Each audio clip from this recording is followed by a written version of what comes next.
This is Tom Bain, and this is Wine, Money, and Song.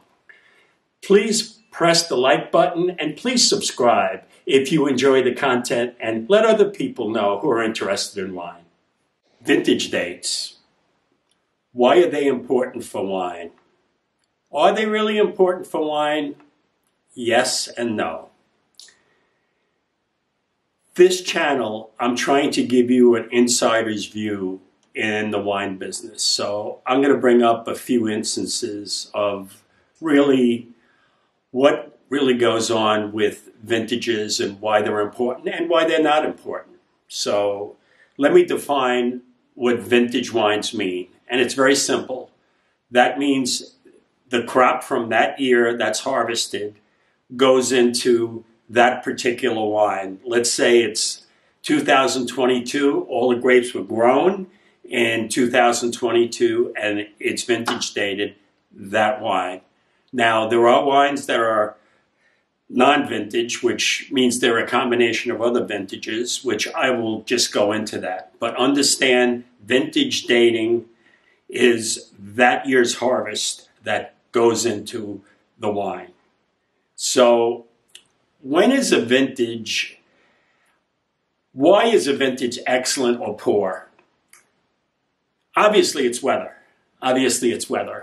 To get a great vintage, you need the proper amount of sunshine, warmth to have proper photosynthesis, and you need rain at the proper time. And you have to be careful of springtime frosts. What happens when there's springtime frosts? Flowering occurs, which is the beginning of the grapes. The flower buds form on the bunches and they're ready to turn into grapes soon.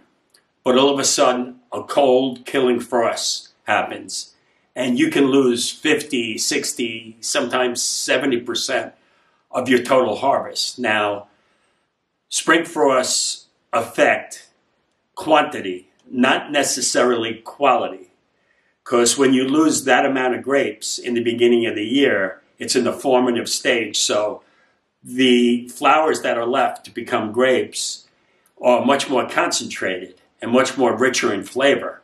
And you can produce a very great wine after a bad spring frost simply because the grapes left have all those minerals and all the nutrients coming from the soil are funneling into a lot less grapes. So sometimes great harvests are very small quantities.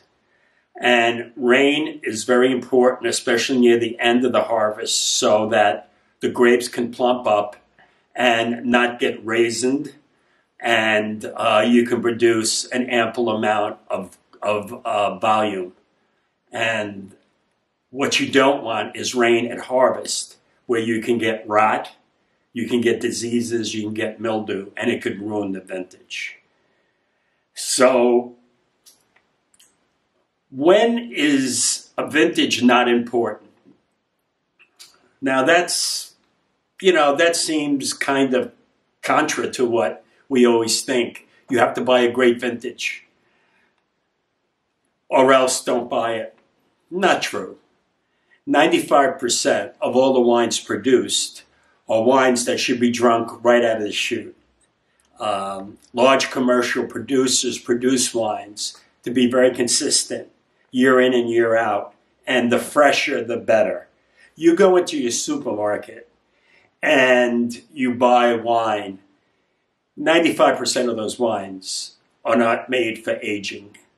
Only a small amount of wines really benefit from aging, and we talk about it a lot on this channel because it's aimed at people who are enthusiastic about wine and who collect wines or interested in wines, want to learn about them and want to trade up.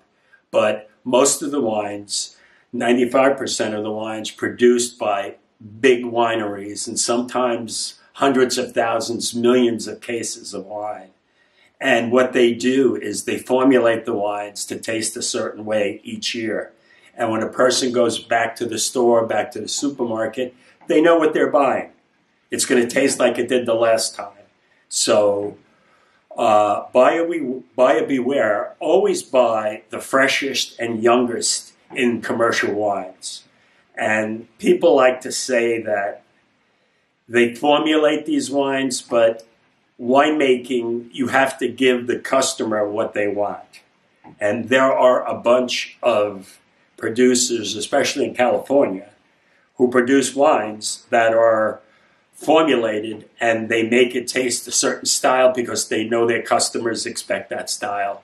And the vintage has nothing to do with it. And they're very successful. So who am I to say that their wines are not good? Obviously, people buy it and the customer makes the decision. They decide what's good. So let's talk about wines that are non-vintage, meaning you buy it and there's not a date on it. That's particularly true of champagne, and it's actually ND, non-vintage. And maybe 3, 4, 5 vintages out of a decade are vintage dated, that they get the ripeness and they get the proper weather conditions to declare a harvest, a vintage. And what do they do with the rest of the wines? Well, they have wines in reserve. Big champagne houses, they produce the wines, and the ones that are not vintage, they have sometimes 10, 15, 20 different barrels of wine from different years in reserve.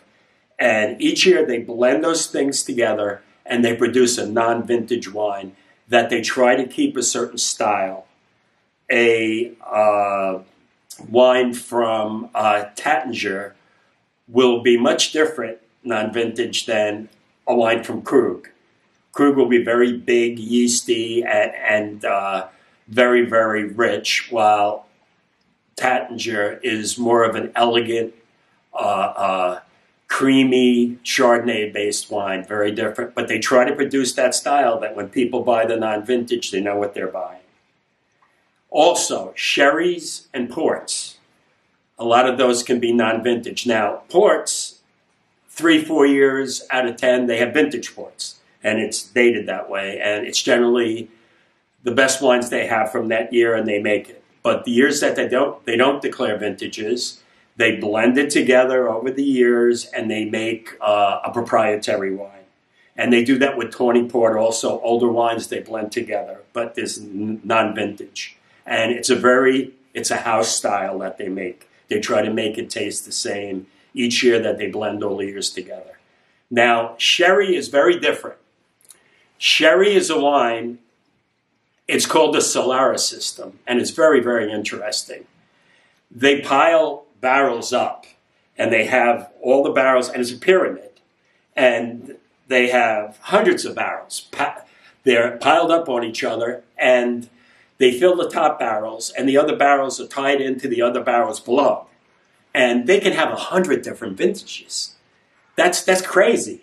That's crazy. But the wines sit there and they blend together, a melange of different vintages, and they impart flavors. And at the bottom, some of the wines could have been there for 100 years, and it blends together with younger wines. And out at the bottom, you taste the sherry, and that's the Solera system.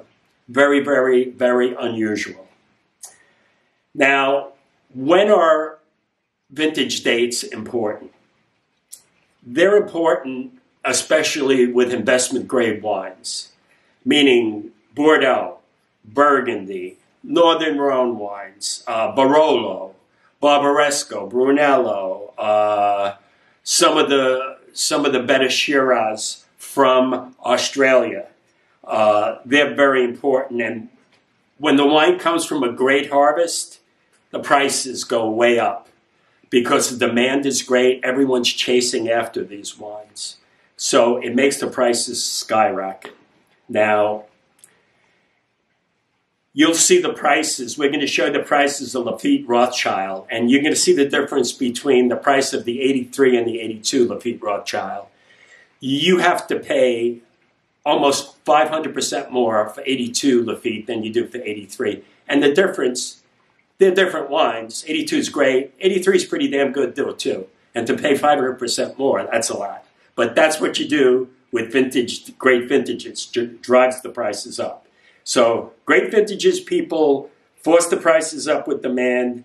Good vintages, there's not that much of the demand, so the prices are lower and you get better values. If you're really in the market for well-priced wines, go for those average vintages or better. The better producers produce outstanding wines each year. Now, how about bad vintages? There's very few bad vintages anymore. The last really poor vintage in Bordeaux was 1984, when it rained and the wines were really insipid, tannic, hollow. You don't get that. And the reason why you don't get it, global warming. Temperatures are warmer, and all great vintages generally now are hot, ripe vintages, all right? Hot, ripe vintages. And you see that. And this modern winemaking technique also helps people take the wines and they can spin water out, they can balance the wines, and modern making wine techniques have solved a lot of that. Just to clarify and to summarize about vintage dates, remember, mediocre wines are made in great vintages. 1982 Bordeaux, Margaux and Grave really were not as good as some of the 83s were. And in great vintages, there's lousy wines. And in mediocre vintages, there's great wines. And that's because the producer is specific. They have talents, they have ability, and they can make better wines than some of the other chateaus do. And they can be more selective because they have more capital and they don't have to produce as much wine as other people do because they have these estates where they're not running from vintage to vintage, and they can spend the money and produce less to make a higher quality product. Now, let's remember that almost all great vintages are very warm to hot vintages. 1928, 1929, I was kicking around. I was a speck in the wind somewhere then. 45, 47, 49, 59, 61, 82, 89, 90, and let's stop there. Those were very warm, great vintages. Now, those type of vintages create powerful wines. And not all wine types succeed in those type of vintages. If you take a look at white wines, especially Bordeaux whites that are made from Sauvignon Blanc,